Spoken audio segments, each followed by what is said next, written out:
एक गांव में शिवम नाम का एक दूध वाला रहता था।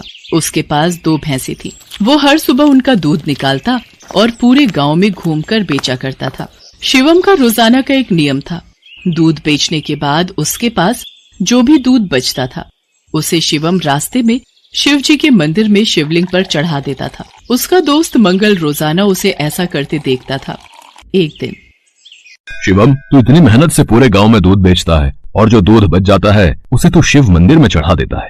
बाकी लोग तो शिवलिंग पर थोड़े से दूध में पानी मिलाकर चढ़ाते हैं। तू भी ऐसा किया कर और बाकी बचे दूध को इकट्ठा करके उसकी दही और घी बनाकर बाजार में बेच दिया कर। इससे तेरी दुगनी कमाई होगी। मंगल, मैं भोलेनाथ को अपना पिता मानता हूँ, इसलिए उनकी भक्ति और सेवा करता हूँ। भोलेनाथ की कृपा से मेरी इतनी कमाई हो जाती है जिससे मैं खुश रहता हूँ।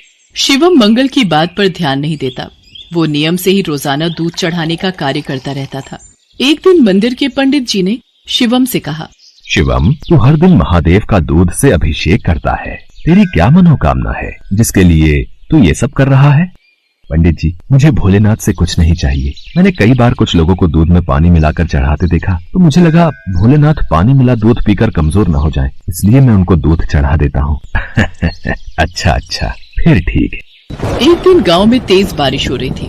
बारिश के कारण शिवम दूध बेचने नहीं जा सका। उसका आज सारा दूध बच गया था। उसने सोचा, आज इतना दूध बच गया है, मैं इसे शिवलिंग पर चढ़ा आता हूँ। शिवम, ये दूध तो बहुत सारा है, ये तो बहकर खराब हो जाएगा। तो फिर मैं इस दूध का क्या करूँ? पंडित जी, मैं ये दूध घर वापस भी नहीं ले जा सकता और ऐसे तो ये दूध खराब हो जाएगा।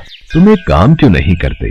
तुम इस सारे दूध की खीर बनाकर भोलेनाथ को भोग लगाकर गांव में खीर का प्रसाद बांट दो, इससे तुम्हें पुण्य मिलेगा।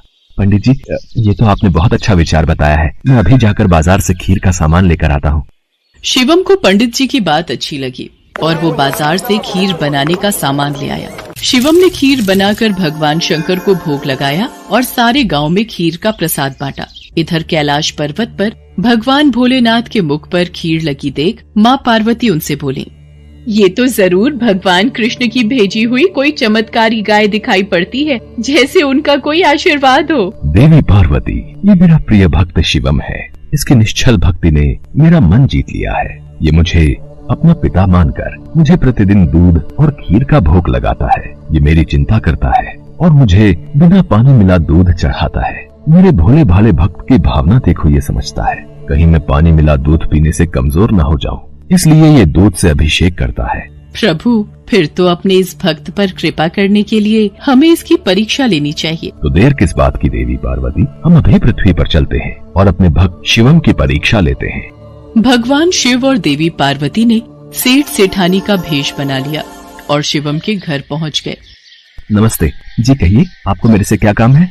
हमने तुम्हारे बारे में बहुत सुना है। तुम बहुत ताजा और शुद्ध दूध बेचते हो, इसलिए हम तुमसे दूध खरीदना चाहते हैं। तुम रोजाना अपना सारा दूध हमें बेच दिया करो। हम हर दिन तुम्हारा सारा दूध खरीदेंगे और तुम्हें दूध बेचने के लिए पूरे गांव में भागना भी नहीं पड़ेगा।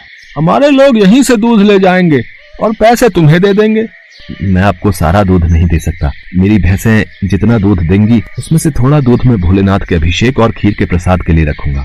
पर हमें तो रोजाना बहुत दूध चाहिए। तुम सारा दूध दे दो, भले ही दाम 4 गुना ले लो, तुम्हारी अच्छी कमाई हो जाएगी। नहीं सेठ जी, मैं आपको सारा दूध नहीं दे सकता। आपको दूध लेना है तो मैं शिव मंदिर के हिस्से का दूध अलग करके ही आपको दे सकता हूँ, नहीं तो कोई बात नहीं। चलो भाग्यवान, हम कहीं और से दूध पता कर लेंगे। ये तो कोई बहुत बड़ा शिव भक्त जान पड़ता है। सेठ और सेठानी वहाँ से चले गए। कुछ दूर जाकर उन्होंने एक गरीब ब्राह्मण का भेष बना लिया।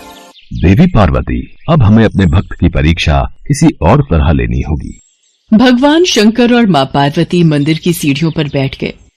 शिवम दूध बेचकर मंदिर जा रहा था। उसने एक गरीब ब्राह्मण ब्राह्मणी को रोते देखा। आप दोनों क्यों रो रहे हो? मुझे अपनी परेशानी बताओ, शायद मैं आप दोनों की सहायता कर सकूं। बेटा, हम दोनों कई दिनों से भूखे हैं, हमारे पास खाने को कुछ नहीं है। आप परेशान मत होइए, मेरे पास कुछ दूध बचा हुआ है और एक डिब्बे में ये खीर है। आप ये दूध पी लो और ये खीर खा लो, इससे आपका थोड़ा पेट भर जाएगा। भगवान शंकर तुम्हारा भला करें बेटा, आज तुमने हमें ये दूध और खीर खिलाकर तृप्त कर दिया। यदि मैं आपको भूखा छोड़कर भगवान भोलेनाथ को ये दूध और खीर का भोग लगाता तो वो भी इसे ग्रहण नहीं करते, क्योंकि जिस तरह से मैं उन्हें अपना पिता मानता हूँ तो वो भी तो आपके पिता हैं। तो मैं उनकी संतान को भूखा कैसे रख सकता था? इसलिए मैंने ये दूध और खीर आपको दिया। पर बेटा, ये प्रसाद और दूध तो तुम भगवान भोलेनाथ के लिए लाए थे, तुमने हमें दे दिया। तुमने हमारे लिए अपना नियम क्यों तोड़ दिया? शिवम की भोली भाली और पवित्र बातों को सुनकर भगवान शंकर और देवी पार्वती अपने असली रूप में आ जाते हैं। उन्हें देखकर शिवम उनके चरणों में गिर जाता है। शिवम, मैं तुम्हारी सच्ची भक्ति से बहुत प्रसन्न हूँ। मांगो, क्या मांगते हो? प्रभु, मुझे आपकी भक्ति के सिवा और कुछ नहीं चाहिए। मुझे आपकी भक्ति करके जो खुशी मिलती है, उससे बढ़कर मेरे लिए कुछ भी नहीं। शिवम, तुम मेरे सच्चे भक्त हो। आज के बाद तुम्हारे जीवन में कोई दुख नहीं रहेगा। मेरा आशीर्वाद सदैव तुम्हारे साथ रहेगा। शिवम को अपना आशीर्वाद देकर भगवान शंकर और माँ पार्वती अंतर्ध्यान हो जाते हैं। उस दिन के बाद शिवम का जीवन सभी प्रकार के सुखों से भर जाता है।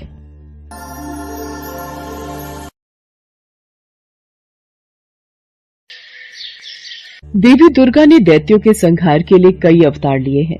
उदाहरण के तौर पर महिषासुर, धूम्र विलोचन, शुंभ निशुंभ जैसे कई दैत्यों का वध करने के लिए देवी दुर्गा ने अवतार लिए हैं। इन्हीं में से एक दैत्य था रक्तबीज, जो महाशक्तिशाली था।